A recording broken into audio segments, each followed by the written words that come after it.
It only lasted 16 seconds. A simple camera pan, a couple spotlighted during Coldplay's concert at Gillette Stadium, surrounded by 65,000 cheering fans. The kiss cam lingers, they hesitate. Then a small, stolen moment, subtle touches, whispered smiles. But something felt off. On stage, Chris Martin jokes into the mic. Either they're having an affair, or they're just very shy. The crowd laughed. The internet didn't. Within hours, that clip had spread like wildfire, 50 million views in 2 days. But this wasn't just a cringy concert moment. It was the spark that ignited a firestorm. The man, Andy Byron, CEO of a billion-dollar software company. The woman beside him, Kristin Cabot, his company's head of HR. And here's the problem. They weren't married to each other. They were each married to someone else, with children, with reputations, with everything to lose. What was supposed to be a night of music and joy became a national scandal. The kind that doesn't just expose infidelity, it publicly rips through marriages, careers, and families. What no one saw behind those 16 seconds was the real damage. A wife blindsided, children watching in confusion, a husband seething in silence.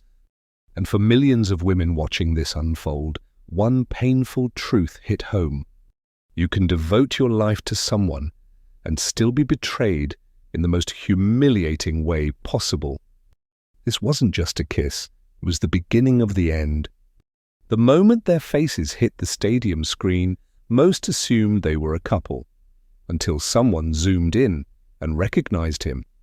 Andy Byron, not just a man with a wandering heart. He's the CEO of Astronomer, a billion-dollar tech firm, a husband, a father, a leader trusted by thousands.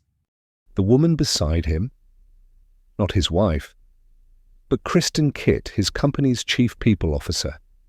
Yes, the head of HR, the one who writes the rules on ethics, harassment, professionalism, and office relationships. They weren't caught breaking the rules, they wrote them. Two of the highest-ranking executives at one of America's most valuable software companies, exposed in front of 65,000 fans and millions more online. No rumors, no accusations, just evidence, cold, visual, undeniable. By the next morning, internet sleuths had pieced it all together, their roles, their titles, and the chilling truth: they were both married to other people. This wasn't a fling in a faraway city. This was betrayal, filmed and distributed globally without a single word spoken. Suddenly, what began as a concert joke turned into a corporate crisis, a marriage implosion, and a reputational freefall. And inside Astronomer, panic set in.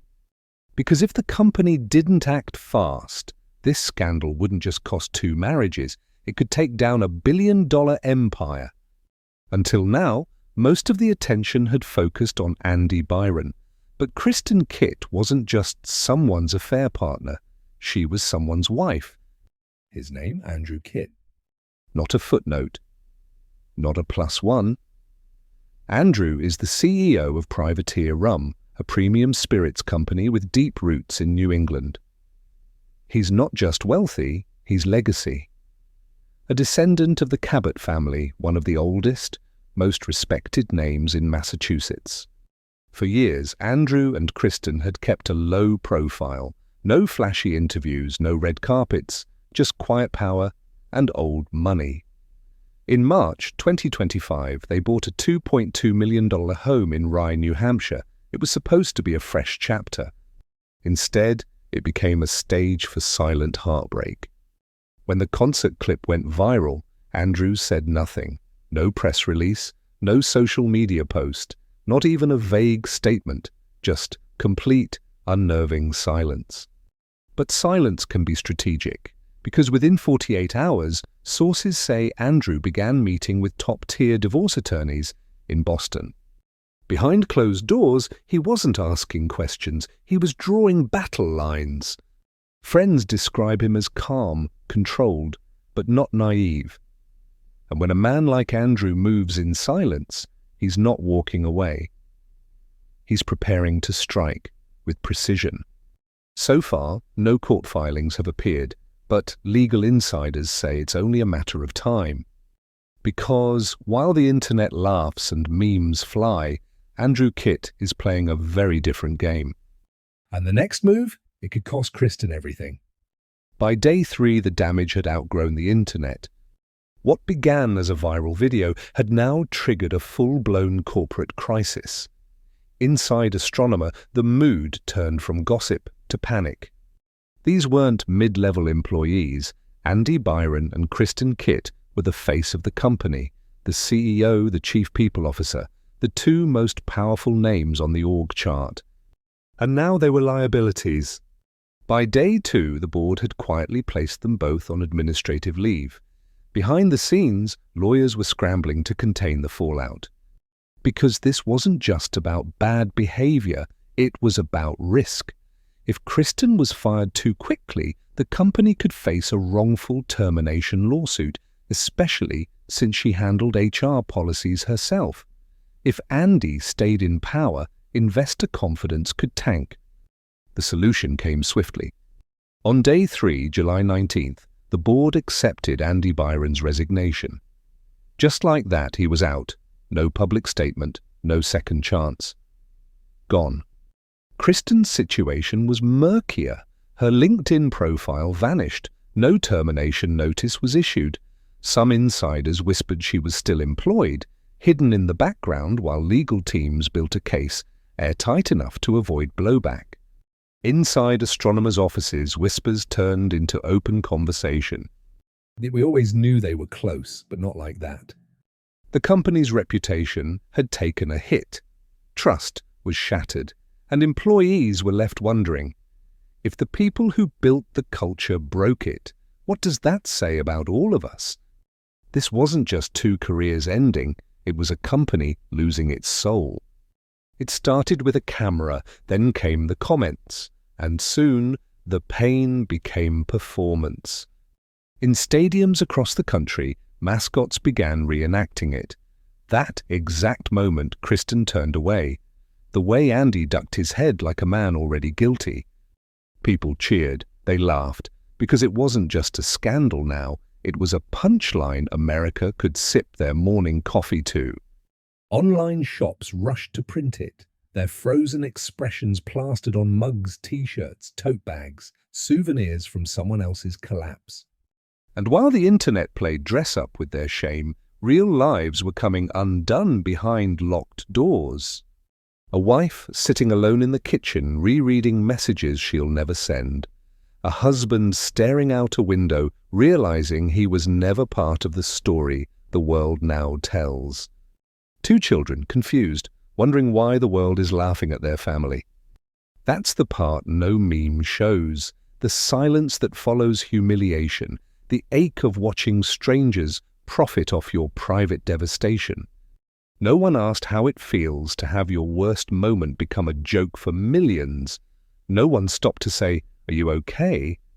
Because once the internet decides your heartbreak is content, you no longer own it. It belongs to everyone. And it will be remembered, not for what it cost, but for how easy it was to laugh at. And still, somewhere in that wreckage, someone is quietly trying to explain to a child why love sometimes looks like this. There were no final statements, no interviews, no apology that could stitch back the unraveling threads. Andy Byron stepped down from his company. Kristin Cabot vanished from the public eye. 2 titles erased. 2 lives scorched. But the real cost couldn't be measured in jobs or money. It was in the quiet moments no one filmed. A child asking why daddy's not coming home, a wife lying awake, remembering the man she once believed would never lie. A husband who gave his name, his love, his future, and watched it get thrown away for 16 seconds on a stadium screen. This wasn't about cancel culture. No one needed to cancel what they themselves set on fire. It was about consequences, because when trust is betrayed, not by strangers, but by the people who should have known better, something dies that's hard to resurrect. We talk about betrayal like it's a scandal, a headline, but it's not. It's a slow poison. It eats away at the spaces where love once lived. It makes you question your worth, your memory, your judgment. And long after the memes stop, the silence remains. So if there's anything this story leaves behind, it's not drama, it's not gossip. It's a quiet reminder that loyalty matters, not because it's convenient, but because when you break it, you don't just lose a person. You lose the version of yourself that was still whole. Not every story ends with a lesson. Some just leave a scar. But maybe this one leaves something more. Because beyond the viral clips, the broken homes, the memes and mugshots, what unraveled here wasn't just a marriage or a company, but the quiet trust people give to each other every single day. The trust between two spouses built over years, broken in seconds. The trust between a leader and their team built on words, destroyed by actions. The trust between a parent and a child, where love is supposed to feel safe, not shameful. This wasn't about fame. It wasn't even about sex.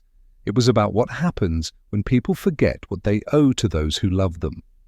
Because loyalty isn't about perfection, it's about presence, about choosing someone again and again, even when no one's watching. And when that choice is broken, publicly, coldly, what's lost isn't just the relationship. It's the story you thought you were living. So if you're watching this, and you've been there, on the other side of a lie, in the quiet aftermath of betrayal, wondering if you were ever enough. You were, you still are.